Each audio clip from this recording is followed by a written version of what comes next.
Hello everyone, welcome back to my channel. As you can very much tell, I am sick. I am congested.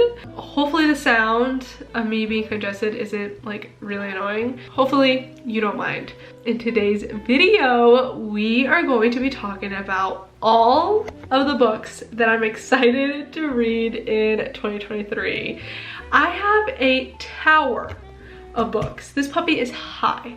I got many books here that I want to talk about. I have them categorized in genres. I have fantasy, I have mystery, spooky, scary thriller books, I have romance, and then I have just like general fiction, like literary fiction or like historical fiction, like just general fiction down there. Jesus, you scared me. Love you. Have a good day. My boyfriend's going to work. I got so scared. Love you! I'm proud of you. Thank you! He's so cute. Jane was leaving and he was saying bye and scared me. It is officially 2024 now, so as a book lover, in the back of my mind, I was thinking, what books am I like the most excited to read in 2024? I didn't want to make a books I want to read by the end of 2024 because I don't want to feel pressure to read it. I decided to just do like what I'm excited to read so it doesn't hold me down to anything. Really, no video should hold you down to like read a book if you don't want to, but like I don't want to feel pressure to read these before the end of the year. Without further ado, let's get started. The first stack is fantasy. I have actually never read a fantasy book. It's crazy to say because fantasy is so loved in the book community. And as a reader, I feel that I should at least give it a chance. I can read a book and not like it, and at least I know that I just didn't like that one. Maybe I should just try again with another book. I feel like it's my duty to at least read one fantasy. And here are a stack of probably the most popular books of 2023. I don't have ACOTAR on this pile because tell me why I am terrified of that book. I may read it in 2023, but I just didn't pick it out for the stack. The first book that I'm going to talk about is Powerless by Miss Lauren Roberts. She is actually like this 22-year-old author. She has a TikTok that's so fun to watch. She documented like writing and creating this book, and it was so awesome to like follow her on her journey. And when she talked about her writing this book, I was like, I'm not into fantasy. But then Miss Sarah Caroli read it and raved about it. And then Rachel Catherine also raved about it and was like, go buy this immediately. So I bought it. I am a little intimidated because it's fantasy. What intimidates me is the world building and the new words and like names that I will have a hard time understanding and like reading. But again, I want to give it a shot. It is Hunger Games, which I actually love watching the Hunger Games movies. It's Hunger Games, it's enemies to lovers, like ultimate enemies to lovers. Like they want to kill each other, I believe. I mean, if it's like the Hunger Games, and it is, that sounds very intriguing. It just intimidates me. Then another one is Divine Rivals by Rebecca Ross. This too, Sarah Caroli raved about, and Alexa Ray. I love watching book content so much. So a lot of these books like I got recommended from booktubers. So those two raved about this book, and when someone just like expresses their love for a book multiple times in their videos, you're just bound to buy it and give it a shot. This is supposed to be like pen pal romantasy type of thing. I love romance, so if I want to dive into fantasy, I feel like romantasy is the way to go, so that it's not completely different from what I read, but still has that fantasy aspect that I want to dip my toes in. Then I believe this was probably the most popular book of 2023. Can you take a guess? Yeah. Fourth Wing by Rebecca Yarros. Everyone and their mother talked about this book. It is just so widely, I don't know why I have a hard time pronouncing that word. widely loved. It feels like everyone talked about it in 2023. Obviously I'm being a little dramatic, but it does feel that way. I believe this is also a romantasy. This has freaking dragons. Tell me why the other day I had this book on my mind and I thought about watching How to Train Your Dragon because it has dragons and that's like one of the only movies I know that has dragons. And so I ended up watching it. Why was that movie so good? It's so random, but I was like, I've been having this book on the back of my mind, so I ended up watching How to Train Your Dragon and I was like, it sounds magical. And there's like specific scenes in the movie when he is riding the dragon and it's magical is the best way to explain it. And I'm like, I hope this is where it takes me, like that pure bliss when you're up in the clouds with the dragon. Oh my god, imagine. Those are 3 books that I feel are a safe start to fantasy. I'm so like intimidated. You know what it is too? I would hate to be 50% through any of these books and absolutely hate it. Like that is a fear, to just be like, I don't like it and it does not work for me. But I'm not gonna let fear stop me. What if by the end of the year, I am a romantasy hardcore girly? Like that would be amazing to find another genre that I love. The next few books are like spooky, scary. I think mainly these are all psychological thrillers. So the first book is The Silent Patient by Alex. I'm not gonna pronounce the last name because I don't wanna look stupid. I bought this book, I think in 2020. It's been 4 years. It's been 3 to 4 years. I can't remember, but this was one of the first books I have ever bought.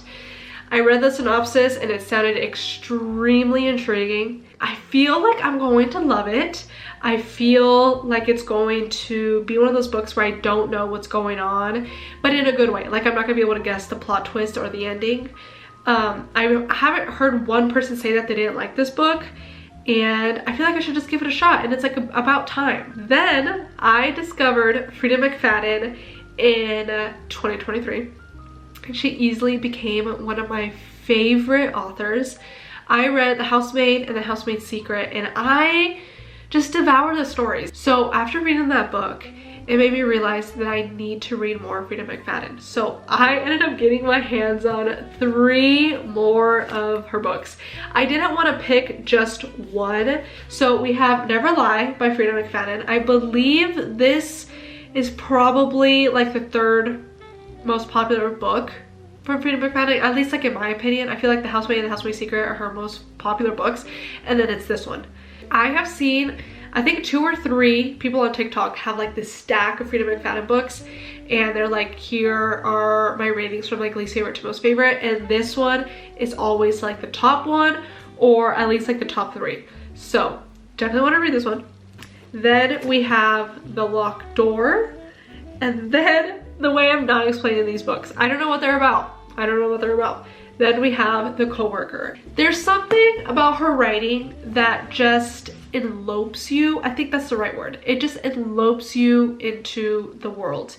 The writing is very fast and easy to understand. You also have no idea like what the plot twist is going to be, at least in my like experience. One thing that I hate is being smarter than the book, and I don't think I'm that smart. So when I'm able to like pick up on the signs and know the plot twist, it's not very fun. Then the next stack is romance. I'm so excited. Romance is just my favorite genre, and I'm so excited to talk about these. So the first book is The Love Hypothesis by Ali Hazelwood. I feel that like if someone were to ask me like who's a really popular author in the book community, I would definitely say Ali Hazelwood. She definitely has a book community by the balls, and I feel again if her books are so widely loved, it's for a reason.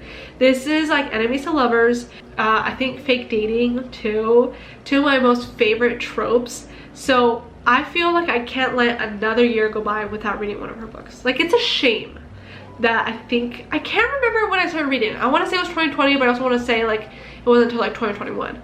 So let's say 2021. So it's been 3 years, and me counting in my head, making sure that's right. I have that brain fog when you're sick. Nah, that's how I am with that music.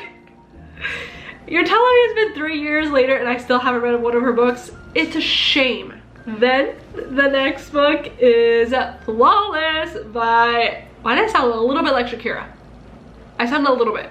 One thing about me is I love country boys. It makes me want to puke in my mouth when I say that, but I don't know what it is about country accents. I don't know what it is about just like country boys and like southern like accents. Like, I don't know what it is about it, but I love it. And this book is like ultimate country boy, I love you. This, I've read the synopsis and it just sounds so fun. It just sounds so cringe, but why do I want to read it so bad? This is about a professional bull rider, and he's also a golden boy. And I believe this is like forced proximity or like fake dating with the boss's daughter. I'm not sure. And also, I'm a sucker for this cover. It is so freaking cute. Then to the last two books in the romance section. I just gotta say, it's a shame that I did not read one of these books in 2023. I feel like I had an off year of reading in 2023. I had a lot of pressure to meet a certain goal, and it ended up like stopping me from reading books that are on my high TBR. So this year I really want to focus on buying less books and also reading for straight pleasure, not just to like get to that number at the end of the year. So when I got these two books, I'm like, it's crazy that I didn't read these in 2023. Like, I don't know what I was thinking. So the first book is Book Lovers by Emily Henry. Emily Henry is definitely one of my favorite authors.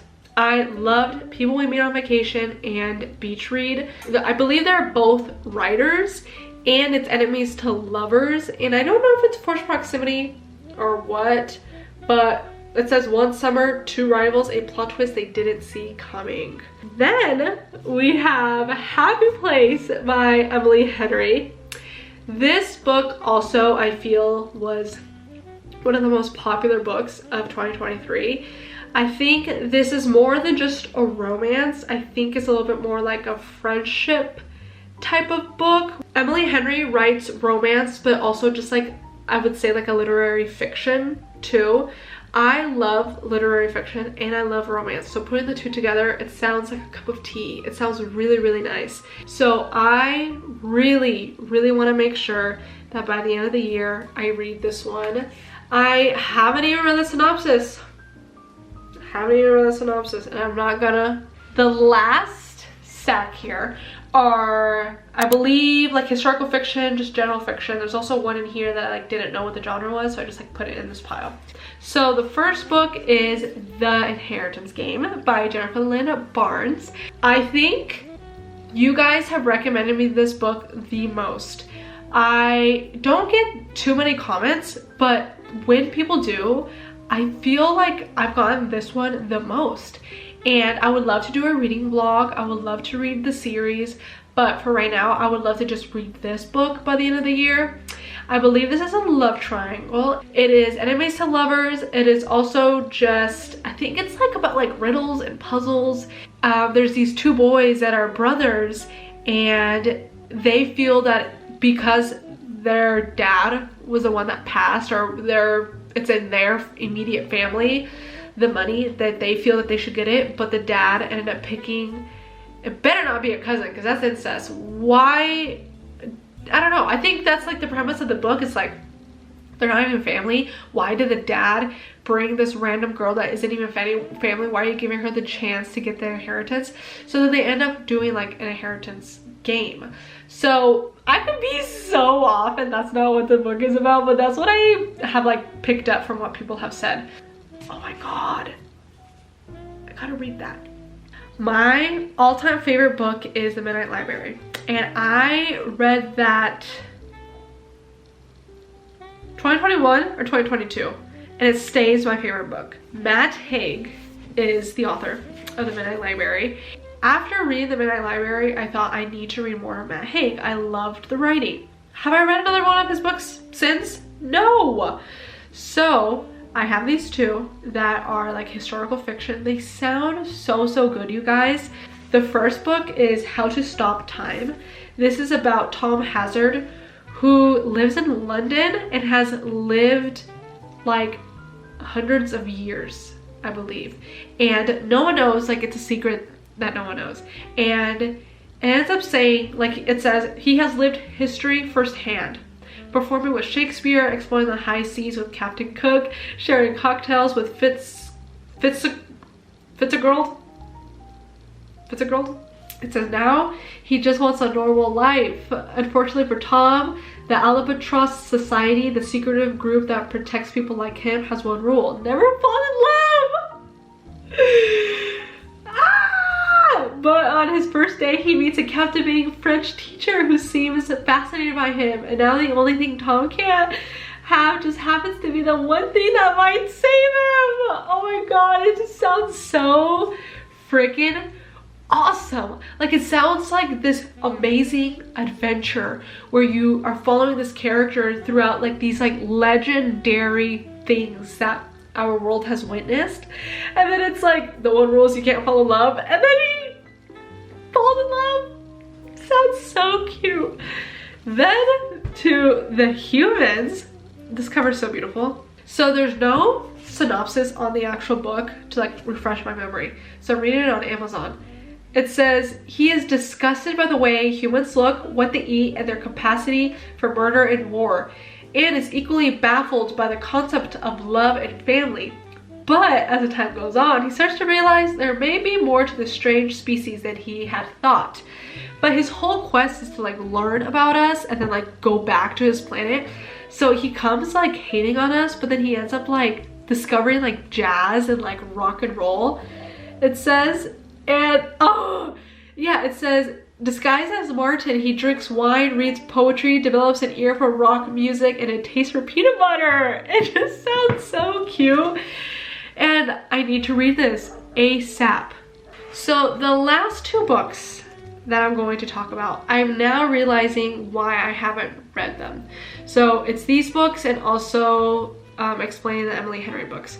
So in the beginning of 2023, I had these books on my radar and I wanted to read them, but I didn't want to read them because then I wasn't going to have books to read by my favorite authors. It's really silly now thinking about it, but that was my thought process. I have some sort of comfort knowing that I have books by my favorite authors to read. But now that it's been a whole year later, I'm like, okay, I need to just read them. So the first book is Daisy Jones and the Six. This is about a band, and it's also written in like an interview way, so I would love to listen to the audiobook. It's also historical fiction. It's based in the late 60s, and they're going to mention rock and roll music, and I love rock and roll, and I love when books mention rock and roll. I'm sure this is going to be either like a 4.75 or like a 5-star. Then to the last book is Carrie Soto is Back. This is, I believe, 2 historical fiction, and it's about a tennis player who is like really famous. What's crazy is I have already been introduced to this fictional character in Malibu Rising, and she is quite the character. So it sounds quite fun to then follow her in her own book. I feel like this is just going to be a book that I fall in love with immediately, because that's just what Taylor Jenkins Reid is good at. Both books that I've read, Malibu Rising and The Seven Husbands of Evelyn Hugo, I have loved. Her writing is just so captivating. It's so enthralling. Don't even know that word, I just heard people say it in their book videos, so now I'm using it. Her writing is just amazing, and it's truly playing a movie in your head. So I really hope that I read this by the end of the year. Those are all the books that I want to read by the end of the year. I can truly see 5 stars in this pile, and it just makes me so excited for the new year and for what books are in store for me in the new year. If you read any of these books and love them, please comment down below, because that will truly motivate me to pick the book up. Also, if you want me to make a reading vlog with any of these books, please tell me. I would love to bring you guys along when I read any of these. That is it for today's video. I really hope you enjoyed watching, and I will see you guys next time. Bye!